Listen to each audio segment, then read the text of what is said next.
Welcome to our Wednesday night class of the Zera Shimshon here in Hollywood, Florida. Thank you everyone for joining us and all of those tuning in online and those that are going to see it later on. Tonight's class is going to be for Refuah Shlema, a speedy recovery for all Jewish people worldwide, but we want to have two specific in mind that were texted to me. The first is Yola Bat Mazal, who is a woman who normally comes to the class. Her sister, unfortunately, had a tragic car accident, and she's in the emergency room in New York, so may she have a speedy recovery. Again, that's Yola Bat Mazal. We also want to wish a successful procedure for also a very close friend of mine, Yaakov Azriel ben Gedalia Shlomo, that Bizrat Hashem tomorrow he will have a very successful surgery. As long with all others who need a speedy recovery, Refuah Shlema, Amen v'Amen. This week's Torah portion, Ki Tisa. We are slowly creeping up on the end of the second book, the end of the book of Exodus. It's coming up, and we're going to discuss the main theme in this week's Torah portion. It's something which we discussed often, so I want to clarify something before we get into the depth of it, and that is the sin of the golden calf. That was when the Jewish people, a very tragic episode, they turned away from God. They're brought out of Egypt. They are shown tremendous amount of miracles, the 10 plagues, the splitting of the sea, all of the great things. They're given the 10 commandments, and then they make a mistake. And their great mistake was a miscalculation.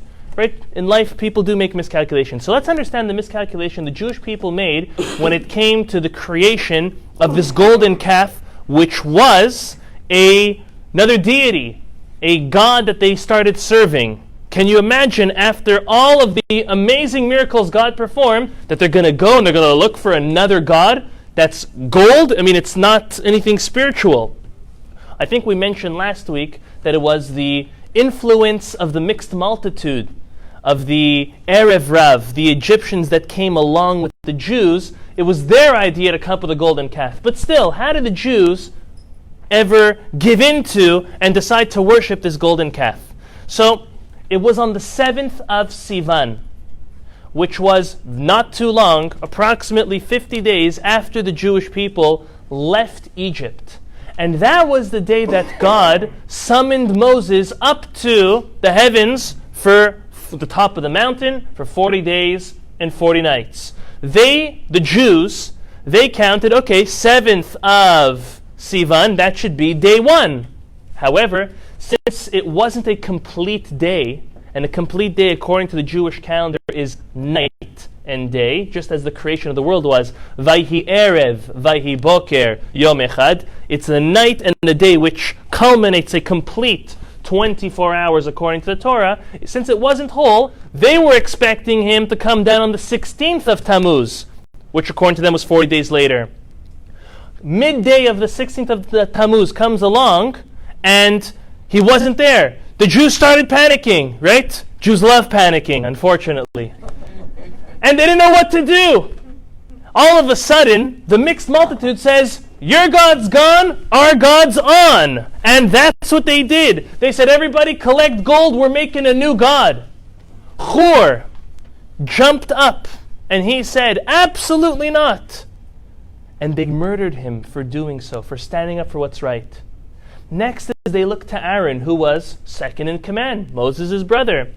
They said, cast us a golden god. And he thought to himself, if I stand up to them and say not to do so, well, they'll murder me just as they murdered Hur. And if I just don't stand up to them, I just continue with their plan, maybe I'll try to procrastinate and buy us a little time till Moses comes.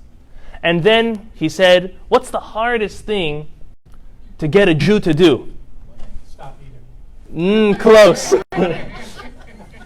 Harder than money, harder than giving money. Guess what's harder to give, harder than stopping to eat, and harder to give money?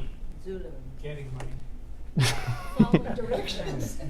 Getting your wife to take off her jewelry as a donation. Impossible. So Aaron was a smart man. Aaron was very, very smart. He said, you know what, guys? You want a new God? This is going to be a complicated God. This is going to be a greedy God, okay? This God is going to want you to go get all of the jewelry that you can possibly find, specifically gold. So he's thinking, perfect, I'm going to buy myself some time. My poor brother, Nachor, who was the husband of Miriam, he got murdered. He's trying to save life, and he's trying to procrastinate. Aaron never had the intention, the Zera Shimshon explains over and over, never had the intention to create a new God. He was just trying to buy some time. Unfortunately, the evil inclination was very, very powerful, very strong, and even allowed the husbands to convince their wives so quickly to take off their jewelry and give it towards the building of this golden calf. And there it was. They came back to Aaron's great surprise, to his demise at the same time, and they bring all this gold. He takes this gold, he doesn't know what to do with it. He throws it into like a bonfire, and all of a sudden, a golden calf comes out, and the Jews start worshiping it. The next morning, that was midday, they started freaking out and panicking midday on the 16th of Tammuz. The next day, the 17th, which was a complete 40 days, is when Moses comes down, and he's actually told by God. God tells him, quickly go down, because your nation has faulted. Your nation is serving another God. Moses comes down, the Torah says, and he hears them rioting. He hears them partying. He comes down, he sees what they're doing, he takes the tablets and he breaks the tablets.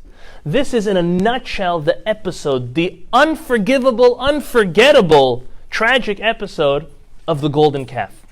So I just want to take a quick recap of this week's Torah portion from the beginning until we get to a certain place where I think we're all going to benefit tremendously from learning this very special concept, and it is going to be on the topic of Shabbat. I think we're going to analyze, according to the Zera Shimshon, new innovations, new novelties on the holiness and the sanctity of Shabbat that we have never paid attention to. So listen to the following. At first, this week's Torah portion starts off with a census. And the Torah tells us, God told Moses, we do not count Jews. Counting is limiting. So how are we going to know how many people there are? Well, we're going to collect a half a shekel from each person when it comes to times when we need to make a census and count the Jewish people. Those half shekels in the beginning will go towards the construction of the tabernacle, and subsequently after that it will be contributed towards the upkeep and maintaining the tabernacle. That is the first part of this week's Torah portion. Next part, the Torah tells us about this kiyor nechoshet, this copper wash basin that was in the courtyard of the tabernacle and then eventually in the temple, that all Kohanim, when they came to do their service in the temple, they would wash their hands and wash their feet. Remember, they would walk around barefoot.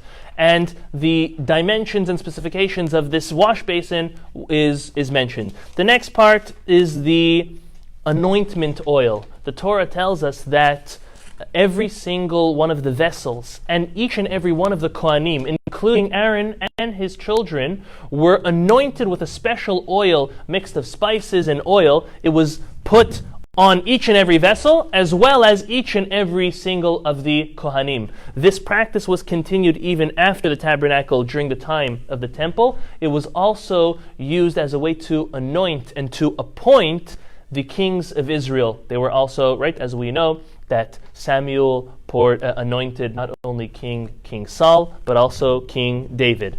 The next part is the ketoret, the incense. The incense had 11 different ingredients, and all these ingredients put together beautiful fragrance, which was the very first and last offering that was offered on the golden altar every single day in the tabernacle, and then eventually in the temple. This is the incense.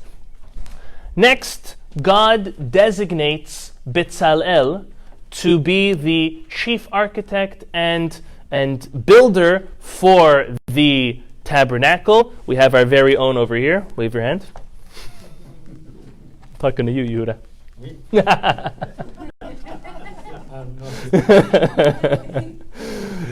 God himself told Moses that you will not be the one to draw out the plans and to build the tabernacle. Rather, you will command Bezalel, who was a total of 13 years old at this point, to do so. God imbued him with a tremendous amount of wisdom and comprehension and understanding that he was the chosen one through divine inspiration to be the individual to put together the tabernacle.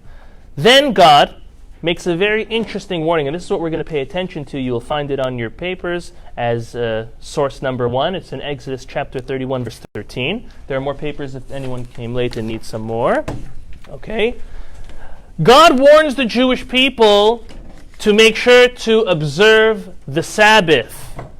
Now, this is not the first time God warns the Jewish people to observe the Sabbath. We know that it is one of the 10 Commandments. Does anyone know what number of the 10 Commandments it is? Anyone? Ooh, we got to get this right. 6. Very good. Number 4. Right, Ron, you knew that. Yes. Yeah.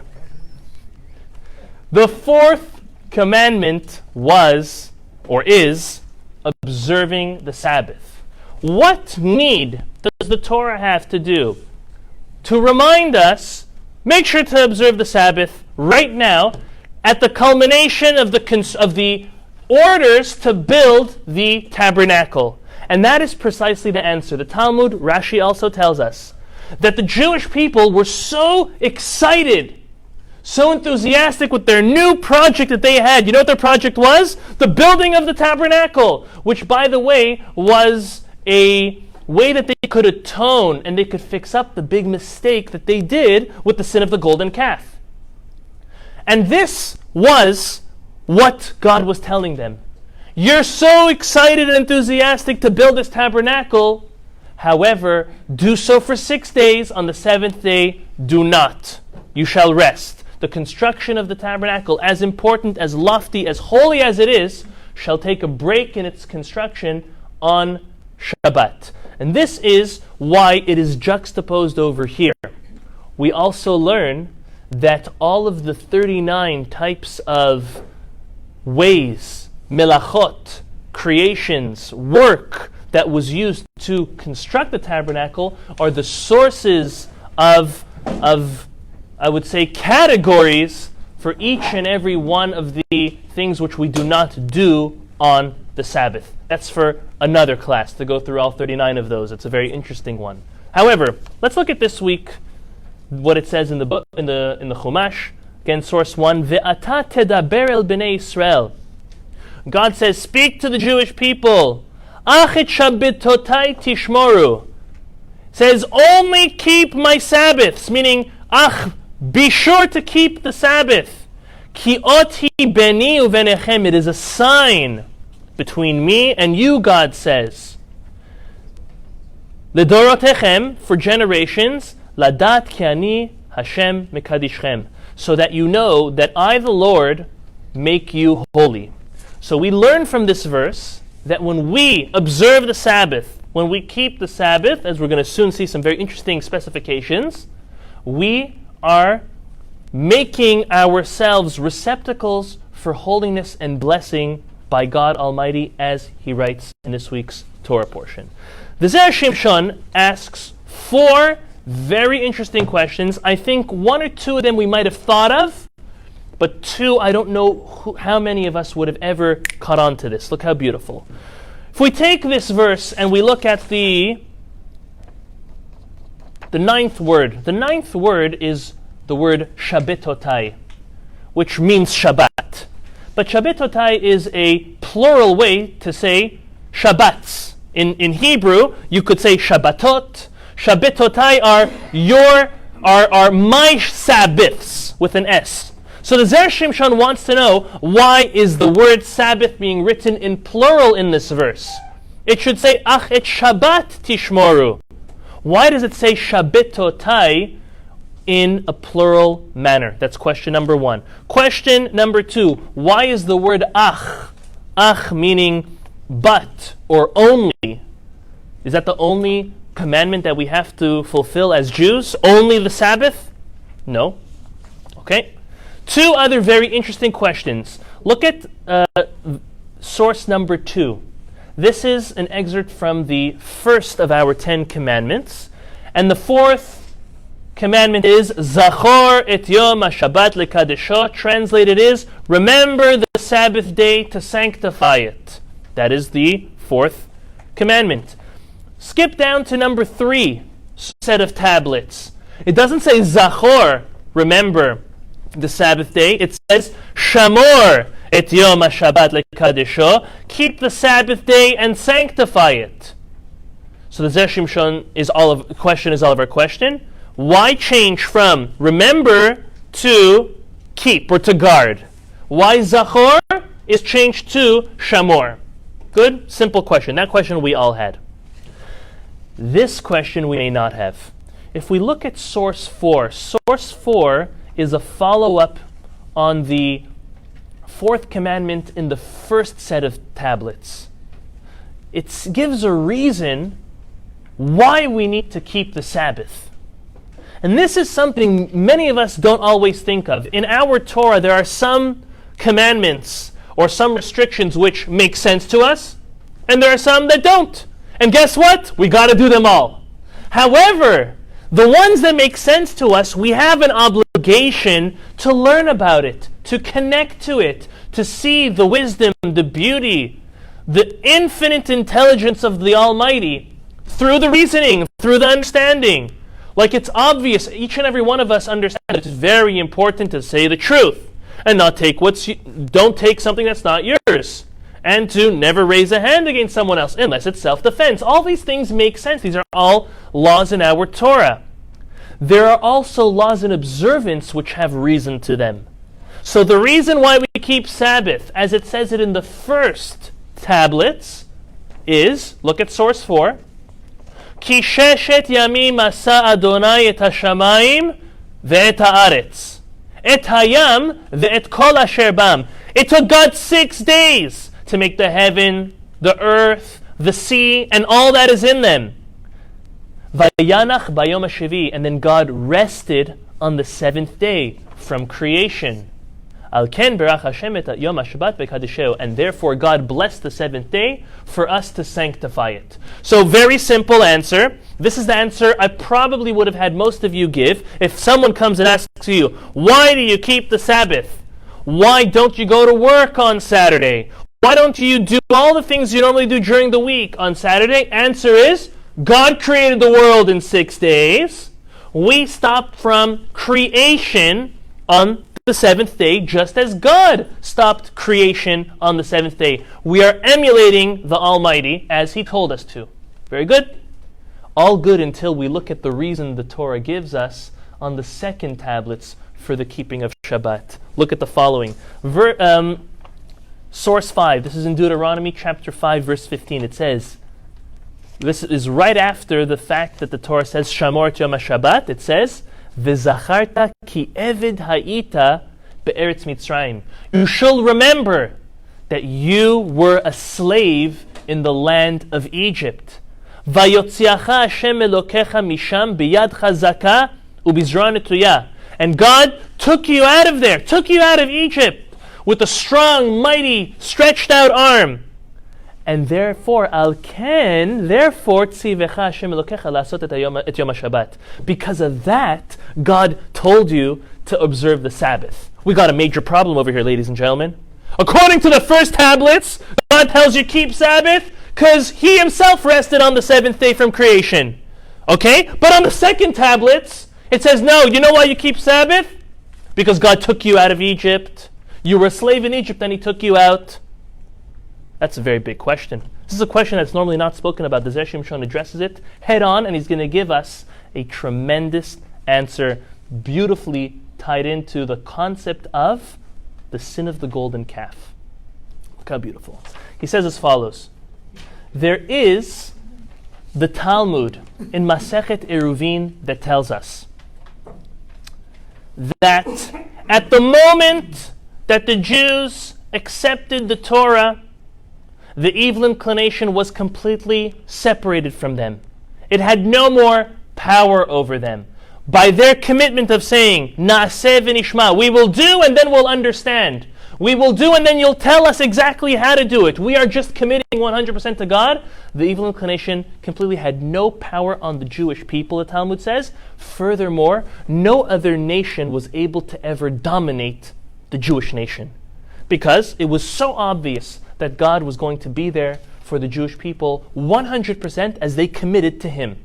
It was a dual relationship. It was It was a two-way street. It was us to God. Oh, very good. God now 100% committed. No domination of another nation onto the Jewish people. This is proven by something King David. I forgot to add this to the source sheet. However, I'll tell it to you. King David in Psalms, Tehillim, chapter 82, verse 6 says, Ve'ani amarti Elohim atem. He is referring to when God spoke to the Jewish people, and this was when the Jews came to accept the Torah. God refers to Bnei Israel as Elohim. What does that word mean? That means a God. Were the Jewish people now a God themselves? No. Elohim is also a word which is used for angels. And King David is telling us, just as the Talmud is telling us, that when the Jews were elevated to a state of no longer being bound by the evil inclination, they were now elevated to a state of an angel. I'll just give you, difference between human beings and angels for dummies 101, right, is the following. Angels are not bound by evil inclination. They're not influenced by the evil inclination at all. If they have two things in front of them, right, something kosher, something not kosher, something to not steal or something to steal, they always make the right decision. Why? They don't have that little voice inside of them pushing or tempting them to give into their passion or their desire. There's no such thing as free will or choice by an angel. Why? Because they're lacking that aspect of the Yetzer Hara, the evil inclination. Human beings, I don't need to tell you, we each have that voice in our mind. For some of us, God forbid, it's towards addictions and holding back from that. For others, it's using our mouth properly. For others, it's eating kosher. For each and every person, it's something very special and specific, and that's why we're here. We are here to combat our evil inclination, to overcome it, and to receive reward for it. Angels don't receive reward when they do the right thing, because it's not a choice for them. As human beings, we do get merit and reward for making the right decisions. And therefore, the Jewish people were now elevated to a state of being angels. V'atem, how do we say? V'ani amarti Elokim atem. God says, you are angels now, by accepting the tablets, by accepting the Torah. And therefore, they were never going to die as well, the Talmud says. Because who administers death? Of course, it's God, but He uses a special messenger. The messenger is, as we know, the angel of death. An angel of death cannot have power on another angel. As Jews, we were given the status of angels when we accepted the Torah. So Jews were going to no more die, no more have an issue with evil inclination, no issue of other nations dominating over us, all because we accepted the Torah. But everything was unfortunately reversed, because just less than 40 days later, they sinned with the golden calf. And what that did was they re-invited death, re-invited evil inclination, re-invited domination and oppression of other nations onto our nation by showing this act of the opposite of commitment, by showing this act of treason against God. And it reversed everything back. The Zera Shimshon now uses this as a beautiful explanation to first answer his third question of why is there a change from the first tablets to the second tablets, the first one saying, Zachor, you shall remember the Sabbath, and the second one says, Shamor, you should keep, you should guard the Sabbath. Is there a difference between remembering and guarding? Yes, there is. Remembering is, as the Zera Shimshon explains, an active commandment, a positive commandment to remember and to observe the Sabbath. How so? It's by eating well, drinking well, sleeping well, learning Torah, spending time with your family. These are all active, positive commandments. That's what the aspect of Zachor, remember the Sabbath, is. And the Zera Shimshon explains that Bnei Israel, when they accepted those first tablets, were at the status of angels. They were at the status of, they did not even need to work all 6 days of the week. Rather, they were supposed to be like angels that don't work the 6 days, and they rest like God from their non-work as human beings on the 7th day. There were going to be a difference between the 6th and the 7th, but drastically different than the way we have it today. And therefore, you know what their reason was why to keep Sabbath? As angels, only because God created for 6 days and then rested on the 7th. He was fully only creating those 6 days, rested on the 7th. So too you will create in your spiritual ways all 6 days, and the 7th you shall rest by God. Back then, before the sin of the golden calf, that was the one and only reason why God commanded the Jewish people to remember, and that would be observing, to remember the Sabbath. However, when they sinned with the golden calf, what that did was they now were lowered from a level of angels back to human beings with temptation, with this struggle against the evil inclination. At that point, they went back to having to work all 6 days of the week. They went back to having to struggle to try to beat the evil inclination. Therefore, Shamor et Yom HaShabbat, guard the Sabbath, was written on the second tablets in order that all the negative commandments, all of the restrictions that apply to the Sabbath will now be observed. And that's why it is Shamor et Yom HaShabbat. You shall guard the Sabbath. And that's why today we are left with both of these. We're left with the original reason of remembering the Sabbath because God rested after 6 days of creation. We need to do the same. But we also need to be careful not to commit any of the melachot, of the prohibited actions on Sabbath. That is only because of the sin of the golden calf.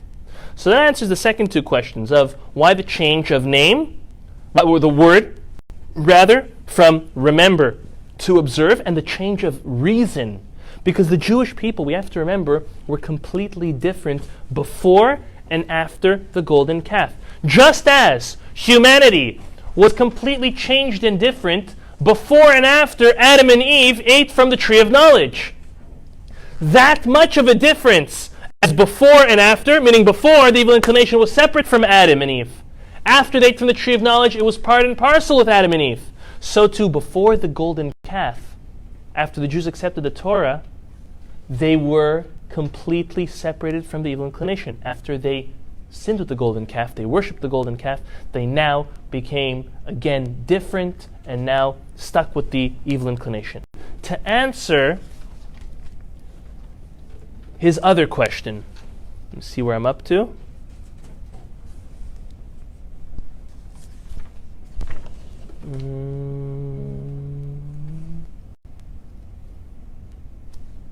Okay, now, if the Jewish people would have endured the entire 430 years that they were promised to be exiled in Egypt, as was promised to Abraham at the covenant of the halves, or covenant of the loaves, Brit Ben Abitarim, then they would have never had to endure exile ever again. However, the Jews were taken out after 210 years of being in Egypt. The reason for this was because God understood, He saw, that they were already stooping down to the 50th level of impurity, and if they would get into that level of impurity, they would be stuck eternally there.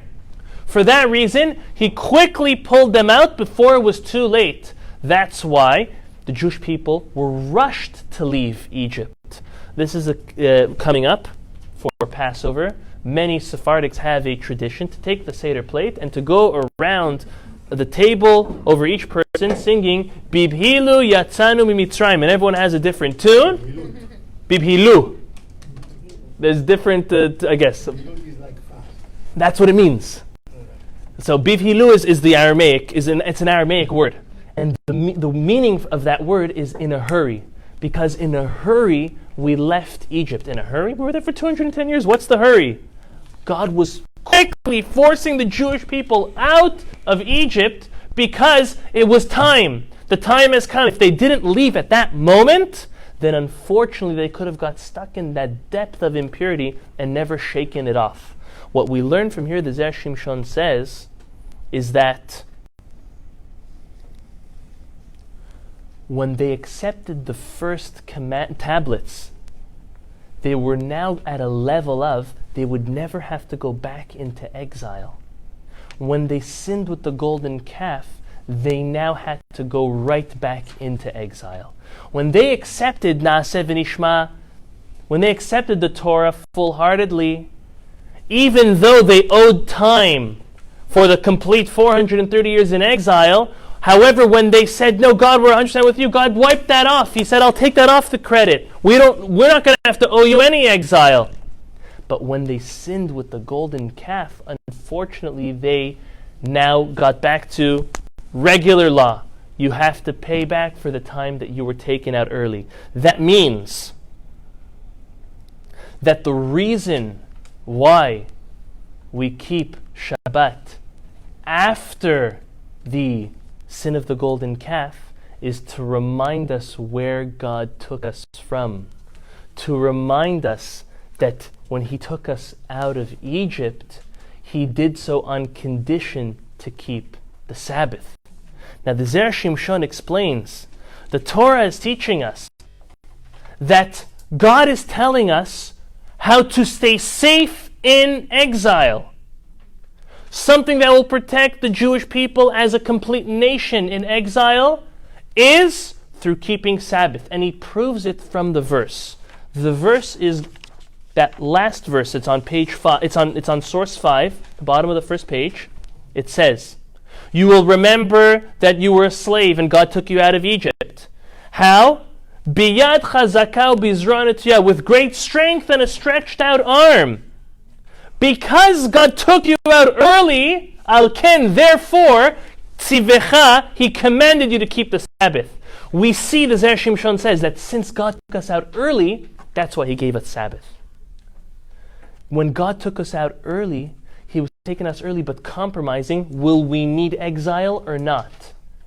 After we sinned at the golden calf, we will need exile. You know what will protect us? Keeping Sabbath, the Zera Shimshon says. This is what the Torah tells us. He's not making this up. He's saying this is based on the verse. When you read the verse, this is the only way to understand it. He says that the reason... Exactly. Al-Ken, the reason for is because He took us out in a hurry. And therefore, we're now able to answer our first two questions. The first question was, why is Shabbat in plural? And the second is, why is the word ach only? Because the Zera Shimshon explains that the only way to be spared during exile and to hopefully get out of exile is by observing the Sabbath.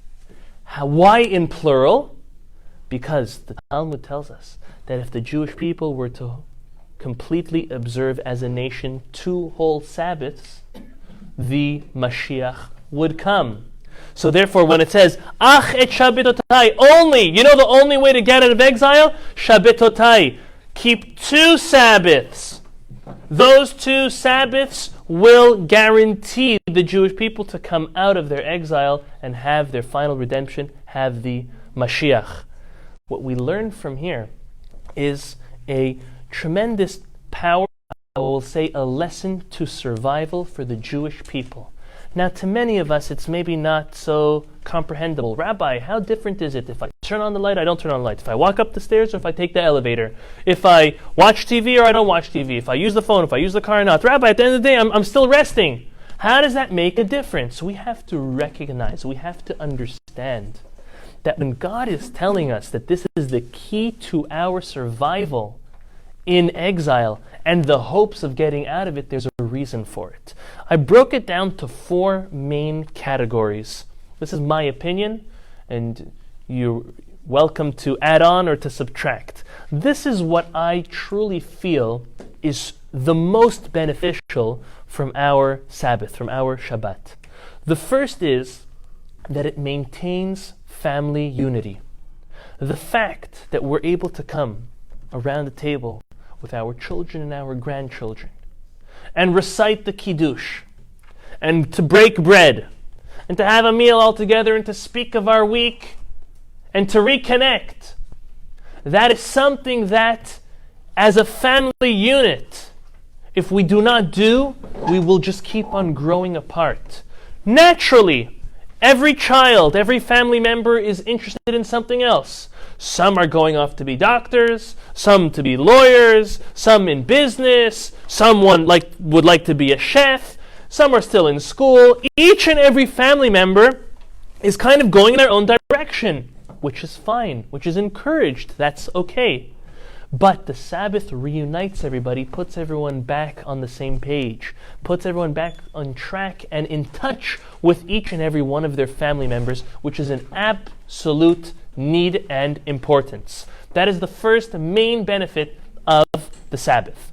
The second is communal engagement.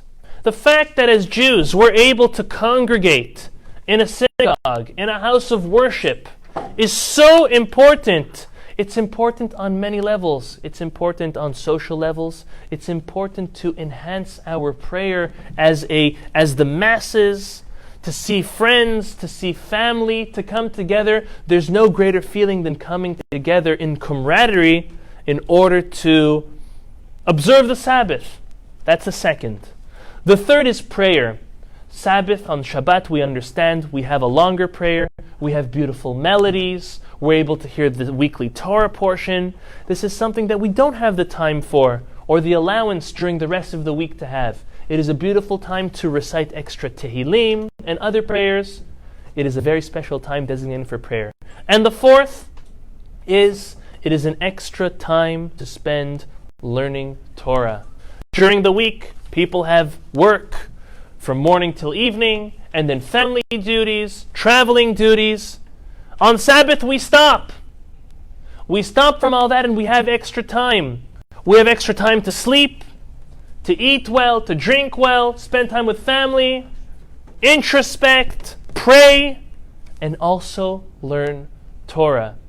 These are the ingredients that make the Shabbat so special that it is the key to our survival, the Zera Shimshon says.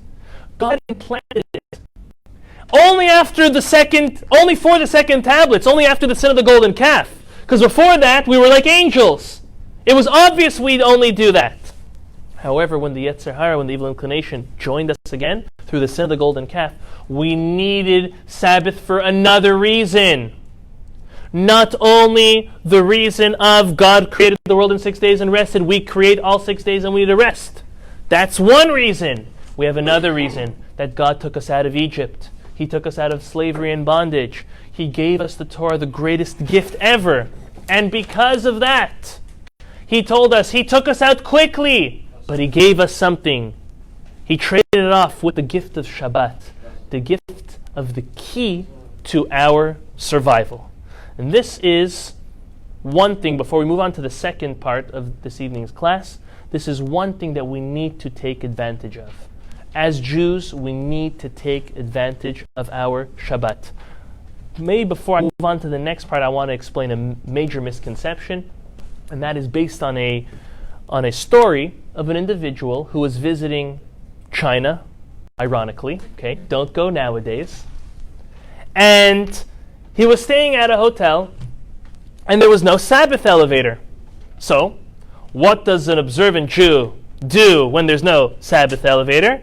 You go and you find the closest staircase. To his great dismay, he was staying on the 40th flight. Okay?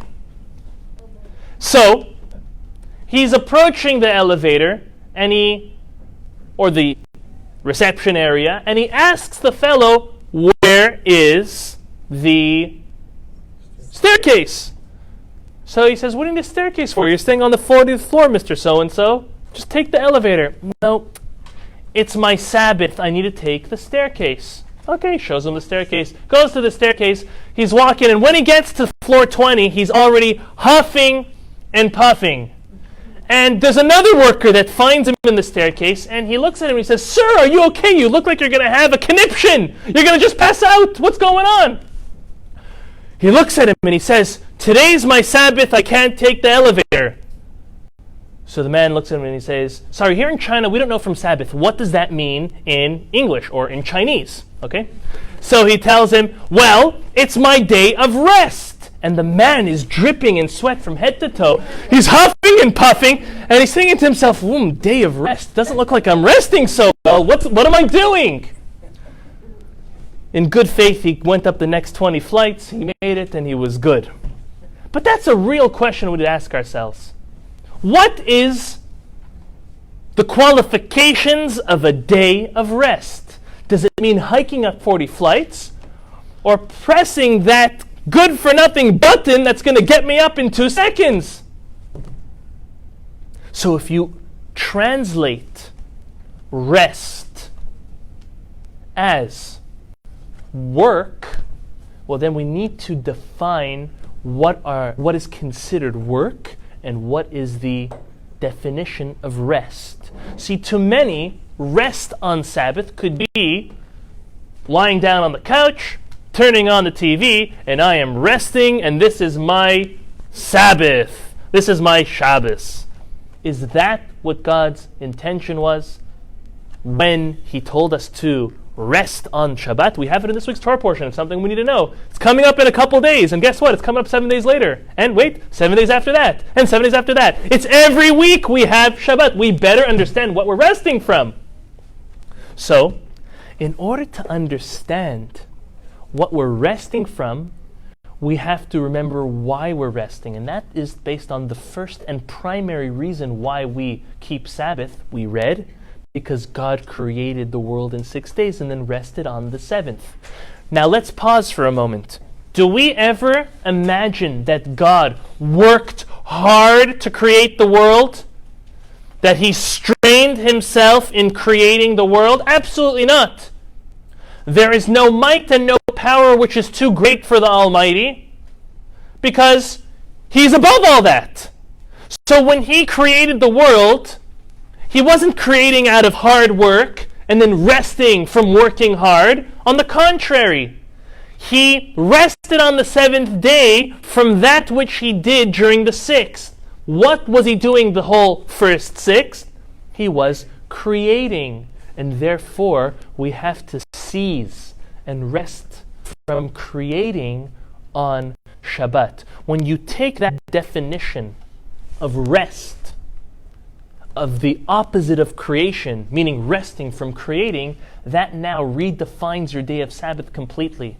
Because when you create fire, or when you create electromagnetic waves, or electricity, what you're doing is something that's not strenuous at all. It's the press of a button. However, it is creating, and it's creating that God wants us to rest from on Sabbath. With that in mind, it answers that hilarious story of the individual in China that was climbing up to his hotel room. And that is something we need to remind ourselves. Sometimes invited very, very far for a meal, and it could be a 45-minute walk. And just jumping in the car for a quick 5 or 10-minute ride seems like real resting. And God would want me to rest and be recuperated and healthy and happy and calm and not sweaty on the Sabbath. That's not what God's intention of rest was. God's intention of rest is resting from creating. And now, it's obviously not within the scope of this class, but how do we define what's creating and not is a whole other learning of what the 39 melachot, deeds of creation, are actually. So that's just to put things into perspective of the day of rest. Now, the Zera Shimshon continues and quotes the Talmud and says, anybody who enjoys Shabbat, I want to read you the Hebrew word, kol ha'me'aneg et ha'shabbat, anyone who enjoys the Sabbath will be given reward that is boundless, has absolutely no boundaries. The Talmud learns it from somewhere very specific. It says, we learn it from our patriarch Jacob. As the verse says, you have it in source number 7.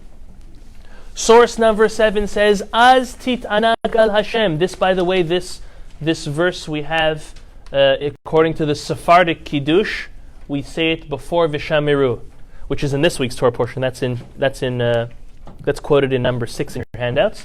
But we say, Az tit'anag al Hashem, v'irkavticha al bamot ha'aretz. Then you shall delight with the Lord, and I will cause you to ride on high places of the land, and I will give you to eat the heritage of Jacob your father. The verse says in Yeshayahu, for the mouth of the Lord has spoken. And the Talmud asks, why is the gift a boundless gift compared to Jacob's gift? The Zera Shimshon explains, before the Talmud gives the answer, that Jacob was, by the way, the only one of our 3 patriarchs who observed the Sabbath. Not Abraham and not Isaac. In another class that we gave last year, that hopefully I could find the recording for you, we did explain in great depth how and why Jacob was the only one of our patriarchs who kept Sabbath. But it was he, on his way escaping from Lavan, on his way back to the land of Israel, is when he started keeping the Sabbath. And the blessing is given, like Jacob had, a boundless blessing, as the next verse says, V'haya zaracha ka'afar ha'aretz, and your seed shall be as the dust of the earth, so numerous. Ufaratzta, and you shall gain strength. Yama v'kedma tzafona v'negba, north, south, east, west, all over. Boundless. So the Zera Shimshon has a very fair question. He says, what does it mean that there is a boundless blessing in this world? I mean, even the world has boundaries. You go too far, you're out of space. So what does it mean that anyone who keeps the Sabbath, anyone who enjoys the Sabbath, will have merit and reward without boundaries? Furthermore, if more than one person keeps Sabbath, as we know there are, we know some of those type of people, okay? How is it possible that 2 people or multiple people can observe the Sabbath and their blessing, their heritage, their reward sees no limits? At a certain point, one person who observes the Sabbath, another person who observes the Sabbath, their boundaries will meet and then it will be limited. And you can't say the Zera Shimshon says that we're talking about merit in the world to come, because every good deed has merit in the world to come. And that removes the uniqueness of this beautiful blessing and merit of keeping Sabbath.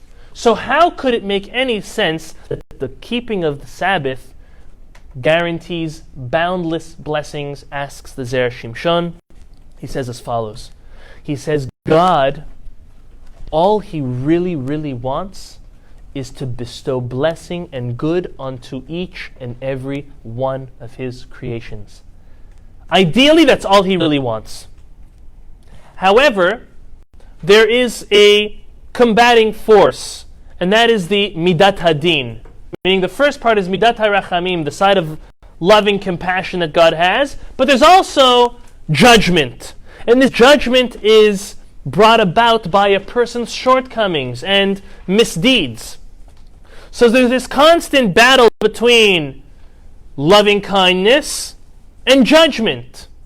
And the Zera Shimshon explains that only through this judgment that we unfortunately bring upon ourselves, it's self-inflicted based on our shortcomings, are we ever harmed, unfortunately. Harmed even that our blessings are not completely delivered to us. They're bounded in a certain way, the Zera Shimshon explains. He says when one does something good, they should receive this amount of reward, for argument's sake. But the delivery, we only receive less than that. And that's because the unfortunate misdeeds and shortcomings that we do quantify and shrink the blessing that God really needs to, so to say, give to us. He says the Sabbath is different. on Shabbat, we are also supposed to enjoy from what we do on Shabbat. The best food, the best drinking, the best rest, the best family time is all supposed to be on Shabbat.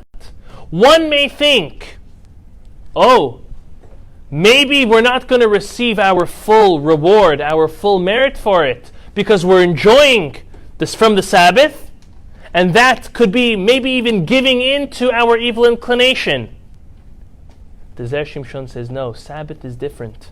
As long as you have the right intention to do the will of God on Shabbat, then even if you are enjoying and there is physical pleasure, then you still get full reward for keeping the Shabbat.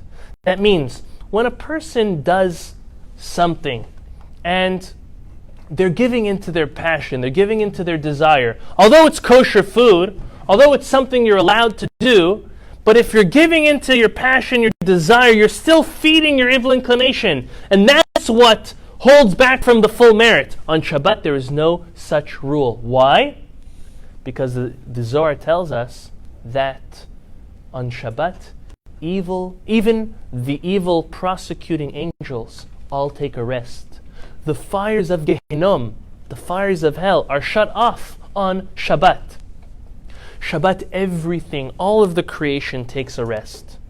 And therefore, even if a person is also enjoying and giving into their desire and their passion on the Shabbat, all of that is 100% merit and good. And that's how the Zera Shimshon answers the Talmud. The Talmud says, anyone who enjoys, not anyone who observes, if you enjoy the Sabbath, God will give you a full blessing, a blessing that has no boundaries, meaning the entire merit that is due to you, that is owed to you, will come to you for observing the Sabbath out of tremendous enjoyment. So I would like to end off with that nowadays, the Sabbath is a very easy sale. To keep Shabbat is nothing too hard. There's a couple of reasons for that. The main reason is because all week long, most of us are in the rat race. We're chasing this, we're chasing that. We have to run to this and run to that. If it's not sports, it's meeting people, it's work, it's going to the bank, it's buying, it's selling, it's non-stop. On Shabbat, we are told to recharge ourselves, to clear our mind. Maybe back in the day, it was the difference of plowing and pruning and selling fruits and vegetables to just relaxing. But today, life has become so complicated, so intricate, so many different details and facets that our minds are always preoccupied with. Shabbat is able to spare us from forgetting what our mission, what our great target is. I think the tagline has already gone around, unplug to recharge. Although that sounds counterintuitive, when your phone is low on battery, what do you do to it? You plug it to charge it. No, what we need to do on Shabbat is separate ourselves from our devices, from our vehicles, from all of our distractions, which, by the way, help us tremendously. Can you imagine if we did not have the mode of transportation the way we have nowadays? We would not be able to travel, to visit people, to meet people, to do new things, to conduct business the way we do. It's super important. But there's one day a week where we need to put it on halt and relax from it. If a person doesn't learn the idea of self-control when it comes to technology, it's very, very hard. But at least if 25 hours a week you're completely out of touch with the news, which will make you meshugane, it will make you go crazy. And with the stock market, which can also make you go crazy. And with business. And with things to do with school, things to do with work, things to do with so many different items in our life that we may just lose focus. There are many non-Jews who have taken upon themselves to take a day or half a day a week to completely unplug themselves from their electronics because they see that the Jews are doing it. And there's a tremendous advantage to it. If we don't unplug from all the electronics and technology that we have, it's so hard to enjoy the Shabbat. Enjoying Shabbat means grounding yourself, getting back down to earth, getting back to appreciating real food and fast food, and family time and not FaceTime, and speaking to a human being, hearing their original voice opposed from an echo through a device. It's bringing back that human touch that as human beings we are so degenerating from, that we need the Shabbat more than ever. If there's one thing you can teach your children and teach your grandchildren, is the importance of observing this gift. This is the gift God gave us to preserve us in the exile. This is the gift that God gave us to remain sane. If we don't unplug from our weak work, it's so hard for us to continue being that great parent you want to be, that great spouse you want to be, that great Jew you want to be. It all has to do with Shabbat. Don't take Shabbat lightly, and look forward to Shabbat. Enjoy the Shabbat, because the blessing that God sends to those who enjoy the Shabbat sees no boundaries. Thank you, everyone, for coming. The